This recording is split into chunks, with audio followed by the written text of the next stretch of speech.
Durante 1999, en Venezuela se produjo una serie de hechos políticos que colmaron la atención de los venezolanos.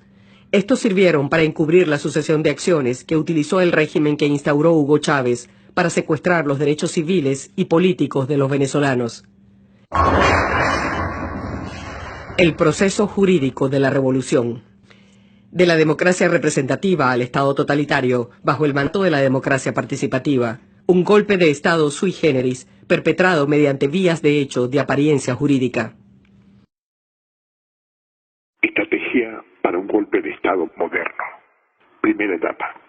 Conseguir la presidencia de la República por la vía electoral. 6 de diciembre de 1998. El candidato teniente coronel Hugo Chávez, vigente la Constitución venezolana de 1961, gana las elecciones presidenciales. Esto le permite gobernar para el periodo 1999-2004, pero le impide ser reelecto para el siguiente periodo presidencial. Segunda etapa. Aprovechando la popularidad inicial, crear y controlar un organismo que se autodeclare poder originario. 2 de febrero de 1999. Al asumir la presidencia, el nuevo presidente, por decreto número 3, convoca un referendo para que el pueblo se pronuncie sobre la convocatoria de una Asamblea Nacional Constituyente, proponiendo las preguntas: ¿convoca usted una Asamblea Nacional Constituyente con el propósito de transformar al Estado y crear un nuevo ordenamiento jurídico que permita el funcionamiento de una democracia social y participativa? ¿Autoriza usted al presidente de la República para que mediante un acto de gobierno fije, oída la opinión de los sectores políticos, sociales y económicos, las bases del proceso comicial en el cual se elegirán los integrantes de la Asamblea Nacional Constituyente? 25 de julio de 1999. El pueblo venezolano acude a elegir con su voto los 131 diputados que conformarán la Asamblea Nacional Constituyente. El oficialismo consigue el 52% de los votos, pero gracias a un ardid matemático que se conoció como el Quino, obtiene 125 de los 131 diputados. 3 de agosto de 1999.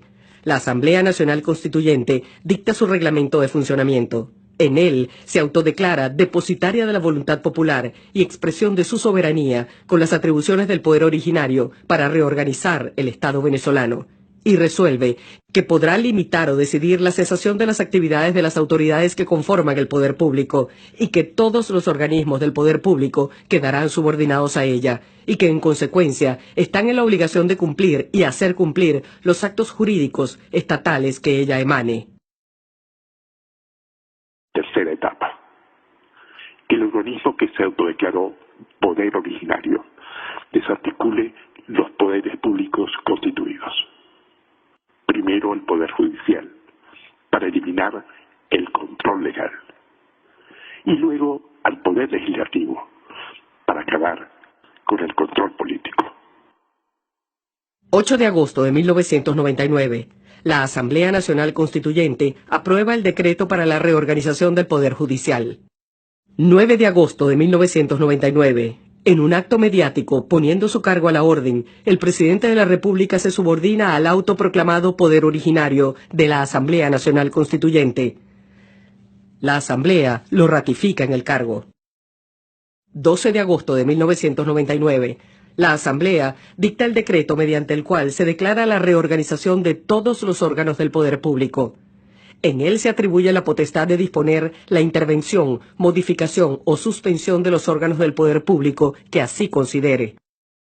23 de agosto de 1999.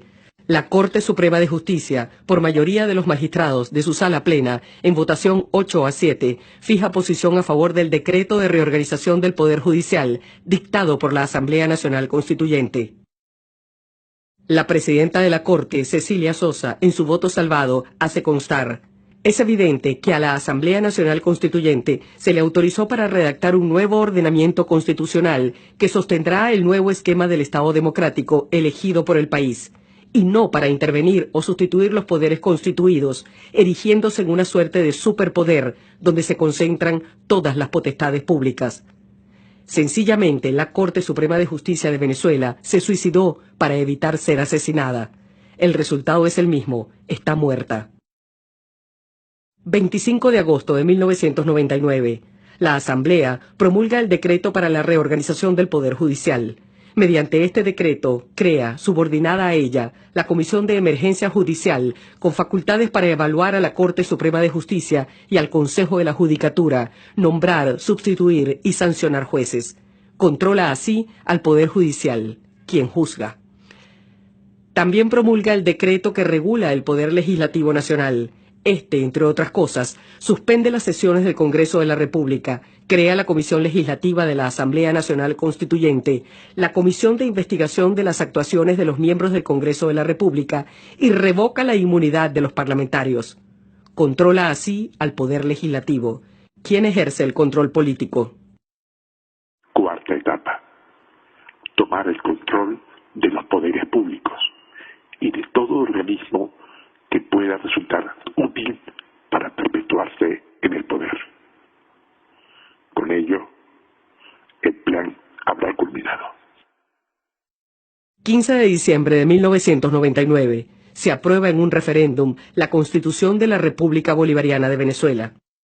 22 de diciembre de 1999, la Asamblea Nacional Constituyente emite el decreto de régimen de transición del poder público.